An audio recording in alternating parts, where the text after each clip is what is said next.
حضرت ابن مسعود رضی اللہ تعالیٰ عنہ نے فرمایا کہ حضور پاک صلی اللہ علیہ وسلم نے فرمایا کہ سچ بولنا نیکی ہے اور نیکی جنت میں لے جاتی ہے، اور جھوٹ بولنا فسق و فجور ہے اور فسق و فجور دوزخ میں لے جاتا ہے۔ حضرت ابن عمر رضی اللہ تعالیٰ عنہ نے کہا کہ حضور صلی اللہ علیہ وسلم نے فرمایا کہ جب بندہ جھوٹ بولتا ہے تو اس کی بدبو سے فرشتہ 1 میل دور ہٹ جاتا ہے۔ حضرت صفوان بن سلیم رضی اللہ تعالیٰ عنہ سے روایت ہے کہ حضور پاک صلی اللہ علیہ وسلم سے پوچھا گیا کہ مومن بزدل ہوتا ہے؟ حضور پاک صلی اللہ علیہ وسلم نے فرمایا ہاں ہو سکتا ہے۔ پھر عرض کیا گیا مومن بخیل ہو سکتا ہے؟ فرمایا ہاں ہو سکتا ہے۔ پھر پوچھا گیا مومن کذاب یعنی جھوٹا ہوتا ہے؟ آپ نے فرمایا کہ نہیں۔ حضرت ام کلثوم رضی اللہ تعالیٰ عنہ نے کہا کہ حضور پاک صلی اللہ علیہ وسلم نے فرمایا کہ وہ شخص جھوٹا نہیں ہے جو لوگوں کے درمیان صلح پیدا کرتا ہے اور اچھی بات کہتا ہے اور اچھی بات پہنچاتا ہے۔ حضرت حذیفہ رضی اللہ تعالیٰ عنہ نے فرمایا کہ میں نے حضور پاک صلی اللہ علیہ وسلم سے فرماتے ہوئے سنا کہ چغل خور جنت میں نہیں جائے گا۔ حضرت عبد الرحمن بن ختم اور اسماء بنت یزید رضی اللہ تعالیٰ عنہ سے روایت ہے کہ حضرت پاک صلی اللہ علیہ وسلم نے فرمایا کہ خدائے تعالیٰ کے بدترین بندے وہ ہیں جو لوگوں میں چغلی کھاتے پھرتے ہیں اور دوستوں کے درمیان جدائی ڈال دیتے ہیں۔ حضرت ابو ہریرہ رضی اللہ تعالیٰ عنہ سے روایت ہے کہ حضور پاک صلی اللہ علیہ وسلم نے فرمایا کہ تمہیں معلوم ہے غیبت کیا ہے؟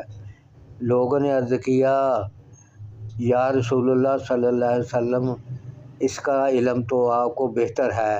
ارشاد فرمایا غیبت یہ ہے کہ تو اپنے بھائی کے بارے میں ایسی بات کہے جو اسے بری لگے۔ کسی نے عرض کیا اگر میرے بھائی میں وہ برائی موجود ہو تو اس کو بھی کیا غیبت کہا جائے گا؟ فرمایا جو کچھ تم کہتے ہو اگر تو اس میں موجود ہو جبھی تو غیبت ہے، اور اگر تم ایسی بات کہو جو اس میں موجود نہ ہو تو یہ تو بہتان ہوا۔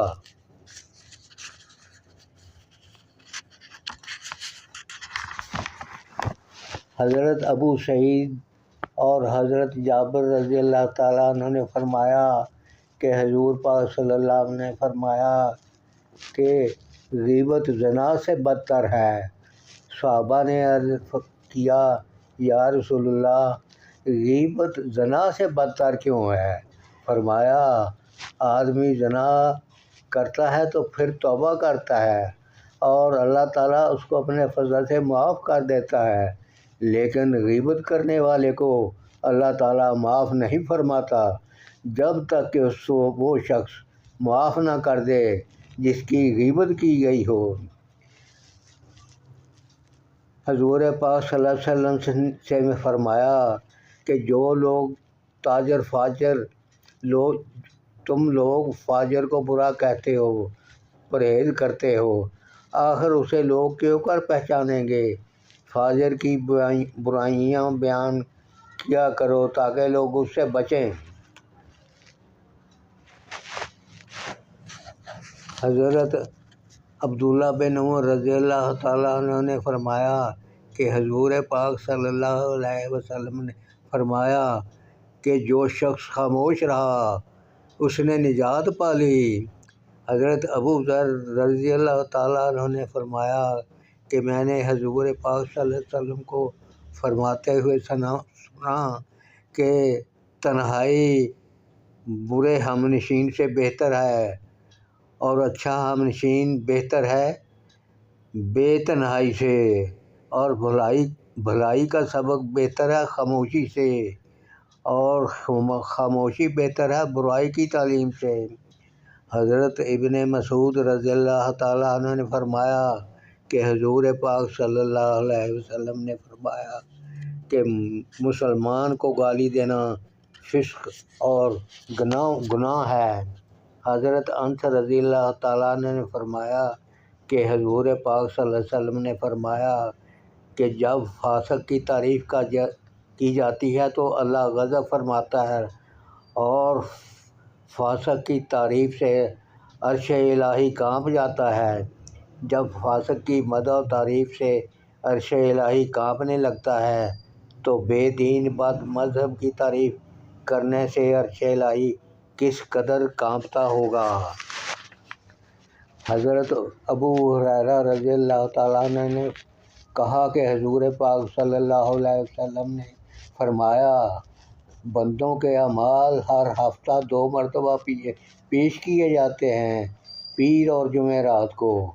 پس ہر بندہ کی مغفرت ہوتی ہے سوائے اس بندہ کے جو اپنے کسی مسلمان بھائی سے بغض و کینہ رکھتا ہو۔ اس کے متعلق حکم دیا جاتا ہے کہ ان دونوں چیزوں کو چھوڑے رہو یہاں تک کہ وہ آپس کی عداوت سے باز آ جائیں۔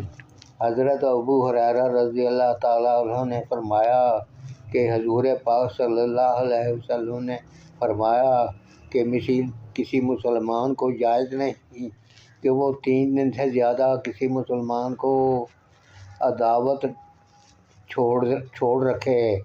اگر 3 دن گزر جائیں تو اس کو چاہیے کہ وہ اپنے بھائی سے مل کر سلام کرے۔ اگر وہ سلام کا جواب دے دے تو مصالحت کے ثواب میں دونوں شریک ہیں۔ اگر سلام کا جواب نہ دینے والا گناہگار ہے اور سلام کرنے والا ترک تعلقات کے گناہ سے بری ہو جاتا ہے۔ حضور پاک صلی اللہ علیہ وسلم نے فرمایا کہ اگلی امتوں کی بیماری تمہاری طرف بھی آ گئی، وہ بیماری حسد و بغض اور مونڈنے والی ہے، اور میرا یہ مطلب نہیں کہ وہ مونڈتی ہے بلکہ وہ دین کو مونڈتی ہے۔ حضرت ابو ہریرہ رضی اللہ تعالیٰ عنہ نے فرمایا کہ حضور پاک صلی اللہ علیہ وسلم نے فرمایا کہ حسد سے بچو، اپنے آپ کو بچاؤ، اس لیے کہ حسد نیکیاں کو اس طرح کھا جاتا ہے جس طرح آگ لکڑی کو۔ اگر کسی شخص کی خوبی دیکھو تو یہ آرزو کرو کہ وہ خوبی اس سے زائل ہو کر میرے پاس آ جائے، اسی کو تو حسد کہتے ہیں۔ اگر یہ تمنا ہے کہ وہ خوبی مجھ میں بھی ہو جائے تو اسے رشک کہتے ہیں۔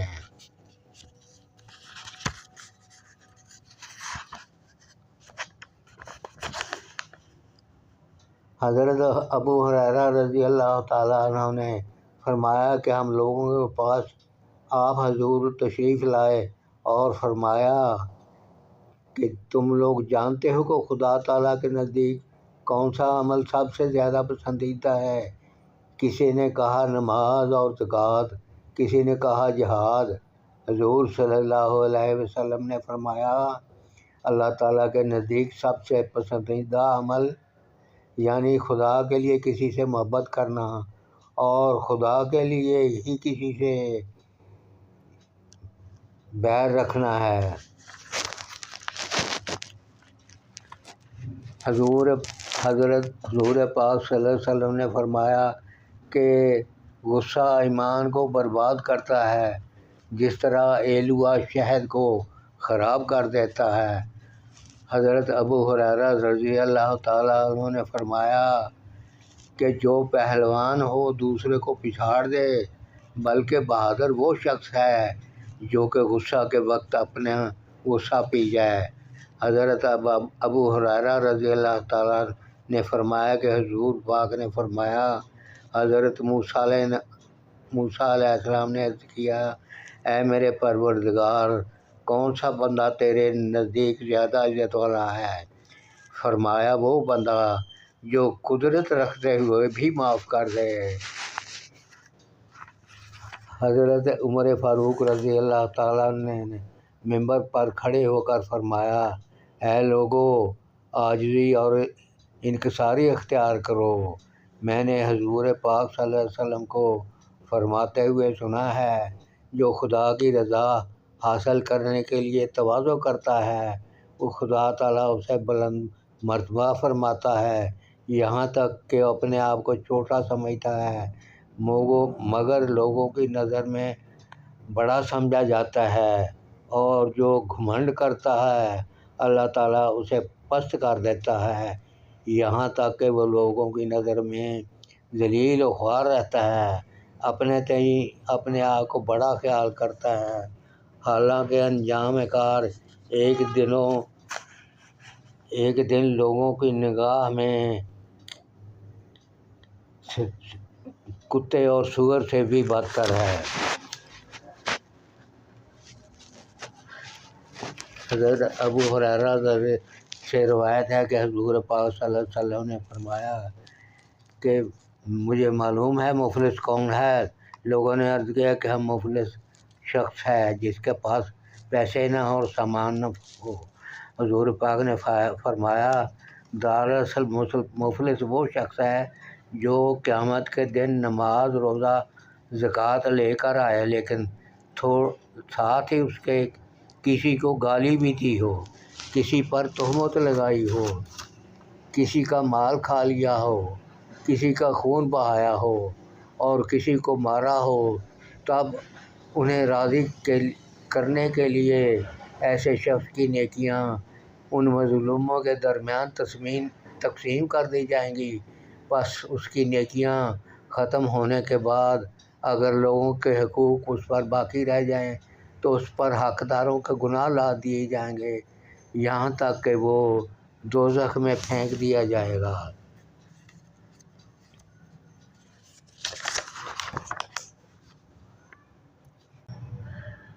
حضرت ابوبکر صدیق رضی اللہ تعالیٰ عنہ سے روایت ہے کہ ایک شخص نے عرض کیا، یا رسول اللہ صلی اللہ علیہ وسلم، کون آدمی بہت اچھا ہے؟ سرکار اقدس نے فرمایا کہ وہ شخص جس کی عمر زیادہ ہو اور عمل اچھے ہوں۔ پھر عرض کیا کہ کون آدمی بہت برا ہے؟ فرمایا، جس کی عمر زیادہ ہو اور عمل برے ہوں۔ حضرت ابو سعید خدری رضی اللہ تعالیٰ عنہ سے روایت ہے کہ رسول پاک صلی اللہ علیہ وسلم